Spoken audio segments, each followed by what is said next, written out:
Salve família de canal, daqui quem fala é o Davi, seja muito bem-vindo ao nosso humilde canal. Meus irmãos, acabei de assistir Argentina versus França e foi uma grande vitória da Argentina contra a nova ordem mundial. A vitória da França era tão certa e tão desejada por eles que o próprio Emmanuel Macron já estava lá como um convidado especial distribuindo medalhas, porque era certa a vitória da França.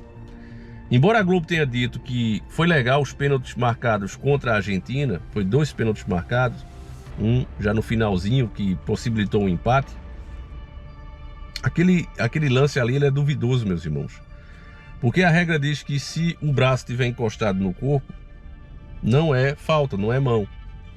E o jogador argentino, ele acaba batendo na bola.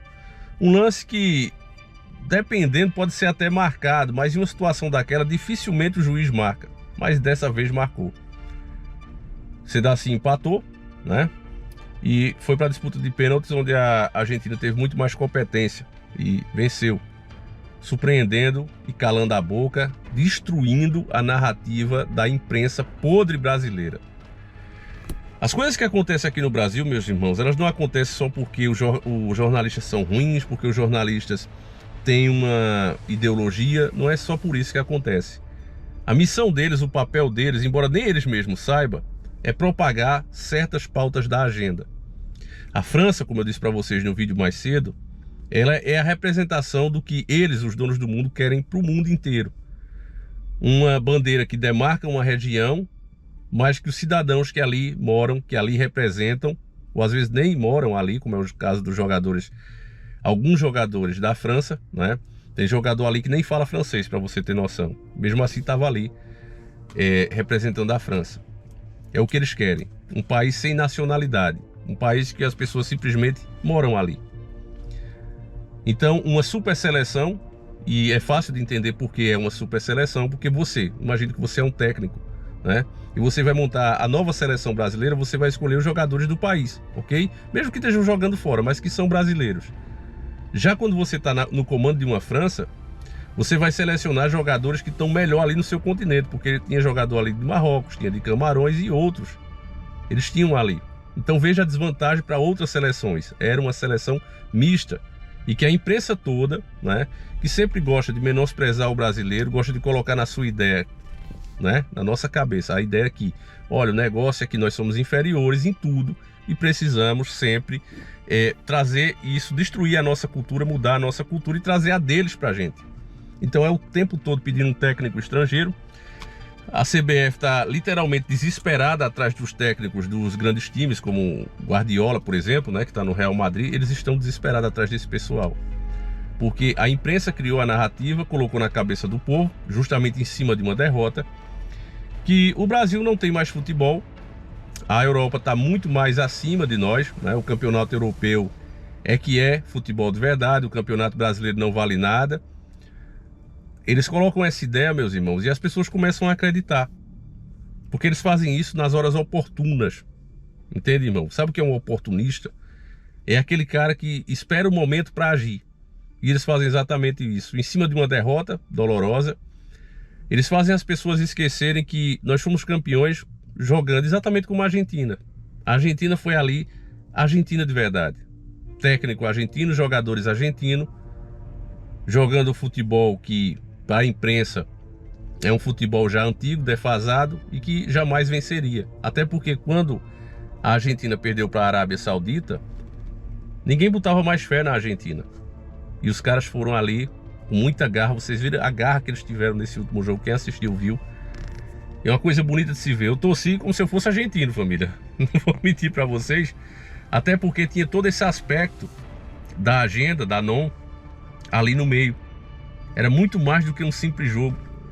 E a prova disso é a presença do Macron ali. Você viu que não tinha outros presidentes ali, mas o Macron estava lá para palhaçar e ainda distribuiu, né, as medalhas. E você viu, quem prestou atenção na expressão facial deles, o descontentamento, inclusive da narração do próprio Galvão Bueno com a vitória da Argentina, porque era uma coisa que eles não queriam. Ora, se a imprensa toda brasileira está levantando que o nosso futebol está defasado, que a gente precisa entrar em técnicos estrangeiros, né? desnacionalizar a nossa própria seleção. Se tem que fazer isso, a Argentina chega lá e ganha, sendo a Argentina, pô, como é que fica? Como é que fica essa narrativa? Então, eles ficaram com pintos murchos, né? Muito triste com a vitória da Argentina. E para mim é uma prova, meus irmãos, que Deus sempre frustra os planos dessa galera. Eles fazem tudo certinho. Ao meu ver, o juiz ajudou a França com aquele pênalti. E mesmo assim os caras vão lá e vencem. Na cara, na coragem e na raça. E fica aí a lição, né? Eu quero ver qual vai ser a narrativa da grande mídia. Porque está muito além do futebol, meus irmãos. Como eu disse para vocês, o futebol ele coloca o país em evidência.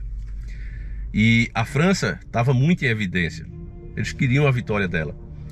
Outro aspecto que a gente não pode esquecer, meus irmãos, é que aquele filme que a gente falou aqui, vou colocar a capa dele aí, esse filme, ele acertou em cheio, quase que em cheio, vamos colocar aí 80%, o final da Copa do Mundo. A gente via uma seleção que parecia o Brasil, né? Que é o Brasil, camisa amarela e tal. Na final da Copa do Mundo, quando de repente chega, né, o pessoal do futuro. E a outra seleção era a França. Veja, Europa versus América Latina. E foi exatamente o que aconteceu. Não era o Brasil, né? O Brasil perdeu, mas era a Argentina.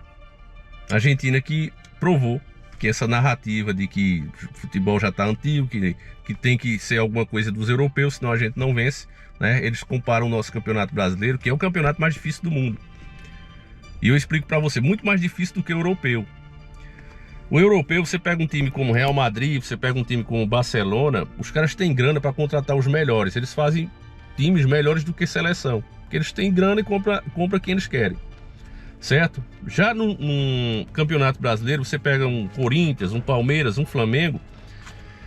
Um tem o melhor ataque, o outro tem a melhor zaga, o outro tem o melhor meio de campo.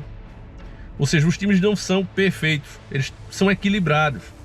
Então quando você tem o mesmo nível do outro, meus irmãos, o jogo fica muito mais difícil do que quando você tem uma seleção de craque que já passa a jogar com a obrigação de vencer. Já é obrigação você vencer, porque você tem os melhores no seu time. E mesmo assim ainda perdem, né?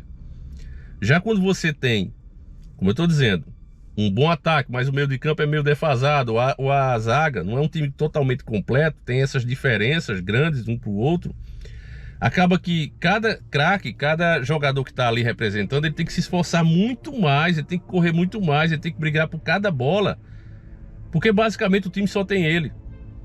E os níveis são parecidos. Então são campeonatos muito difíceis de se jogar. E um cara que se esforça tanto dentro do time dele, ele merece uma chance da seleção brasileira. Mas a mídia criou uma narrativa tão grande, tão forte em cima de que tem que ir lá para a Europa, porque se não tiver na Europa não tem nível de Copa do Mundo, que os técnicos ficam acuados de chamar jogadores que jogam aqui e estão se destacando aqui. Eu citei para vocês, o Gabigol deveria estar ali, um cara que sabia finalizar. Romário falou um tempo desse que a profissão de atacante acabou. O cara agora ele tem que ser volante, ele tem que ser lateral, ele tem que ser zagueiro, ele tem que fazer tudo. Aí na hora de chutar, não é porque o cara que faz tudo, família, isso é qualquer profissão. Você pega, por exemplo, né, e não é diminuindo a profissão de ninguém, mas você pega, por exemplo, um médico clínico geral. Eles entendem um pouco de cada coisa, mas ele não é especialista em nada. Então, resumindo, você bota um jogador para fazer tudo, ele vai ser um cara que faz tudo, vai ser bom, mas não vai ser especialista em nada, ou seja, ele não faz nada direito. É exatamente isso que acontece. Aquele jogador que ficava ali dizendo, ó, coloca a bola no meu pé e eu faço, não tem mais, o cara tem que estar voltando, não é? Então, isso são os padrões que a grande mídia vão criando, meus irmãos. Eles vão criando isso, porque por trás do jogo, por trás do espetáculo, há um plano muito maior, que é exatamente esse, de acabar com a cultura dos países, unificar a coisa e deixar as bandeiras como meros símbolos, e isso está sendo trabalhado em todos os lugares, né? E essa Copa no Catar, meus irmãos, ela foi diferente de tudo. Vocês viram que os direitos coloridos lá não teve vez. Feminismo não teve vez. Os caras botaram ordem na casa. E ainda por cima, chega uma Argentina jogando de forma tradicional, com futebol velho e bom, futebol sul-americano, e vence. É um basta, é um cala-boca bem na cara, bem no meio mesmo dessa turma, família. Então eu fiquei muito feliz com a vitória da Argentina. É claro que economicamente, politicamente não serve nada para nós, né? Não serve de nada, mas mostra, meus irmãos, que essa narrativa deles é uma coisa furada, né? E você que acompanha o nosso canal, você com certeza sabe disso, mas é uma pena que a maioria das pessoas não entendam isso, né? Elas comprem a narrativa que eles passam e acreditem nela, né? Não, tem que ser isso mesmo, tem que colocar, enquanto tem grandes profissionais aqui no Brasil que só precisam de uma chance, meus irmãos. Porcaria da câmera aqui, família, superaqueceu. Mas resumindo aqui, o problema da CBF brasileira é que ela é uma extensão da política. O problema é esse. Enquanto se tratar aqui futebol como política, em todos os aspectos que você pensar, inclusive de quem assiste também, né? Enquanto as pessoas colocarem isso como a coisa mais importante, ao invés de dar a importância que se tem normalmente, é um jogo. Um jogo pode distrair você, você pode ficar ali, né, feliz naquele momento ali, mas não vai mudar em nada a sua vida, né? A partir do momento que se enxergar as coisas dessa maneira, como elas têm que ser, a coisa vai começar a melhorar. E cobrar, né? Evitar que a política entre dentro de um espetáculo, né, do jogo, porque enquanto for feito assim, meus irmãos, o Brasil não vai conquistar nada. Enquanto se levar jogador para aumentar o valor de contrato, enquanto se seguir essa narrativa da mídia, né, onde se por acaso o técnico deixar de levar um jogador que está lá na Europa e levar um que está aqui, ele vai ser crucificado caso perda o jogo, aí, meu irmão, aí vai ser isso aí mesmo. É derrota em cima de derrota. A Argentina acho que deu uma grande lição. Galvão Bueno é um cara que a gente aprendeu, né, a acostumar com a voz dele, um cara que está aí desde o começo. Eu lembro da narração dele de Ayrton Senna, né, que encantava. Mas é um cara que realmente precisa se aposentar. Ele não teve, durante toda a partida, ele não teve a grandeza em momento nenhum de elogiar o jogo da Argentina e dizer, olha, nós estávamos errados, a Argentina surpreendeu, né? Não, os caras o tempo todo ainda fazendo comentários negativos, do tipo, ó, o Messi não solta a taça, e na mesma hora tem um cara soltando, passando pros amigos. Aí outra hora, vai ter que ter cuidado aí, porque o que a Argentina quer é confusão. Quem queria confusão era a França. Então todas, inclusive falando da torcida também, ó, tem que ter cuidado com essa torcida, é um absurdo mesmo, que país vizinho, né, meus irmãos, que a gente tem que se juntar aí, tem que um ajudar o outro, né, até porque eles lá fazem isso, né, não é à toa que existe a União Europeia, mas aqui se colocam contra os outros, para quê? Para que os caras possam, ó, eu vou dar tanto aí para te ajudar, né, feito uma vez Enéas, falando um pouquinho da questão da Amazônia, Enéas disse que o que eles querem gastar aqui, né, supostamente para ajudar a preservar a Amazônia, sairia muito mais barato e seria muito mais fácil eles reflorestar as áreas que eles devastaram. Então Enéas disse, por que vocês não pegam essa grana que vocês querem dar para a gente e vocês não fazem a reflorestação das suas próprias regiões que vocês destruíram? Vocês não querem ajudar o Brasil, vocês querem arrancar recursos. Então todas essas ajudas que eles oferecem, na verdade é para querer outra coisa em troca. É enfiar a ONG aqui dentro, né, que são os representantes deles, é para que a gente privatize serviços essenciais e etc, etc. Para que a gente continue nesse estado de desenvolvimento e jamais se desenvolva, né? Então, meus irmãos, vai muito além do futebol. Eu acho que eu fiz uma análise simples aí, tá certo? Mas verdadeira, tá certo? Então peço que você passe o vídeo adiante. Comenta também o que é que você achou, né? Se você torceu, se você não assistiu.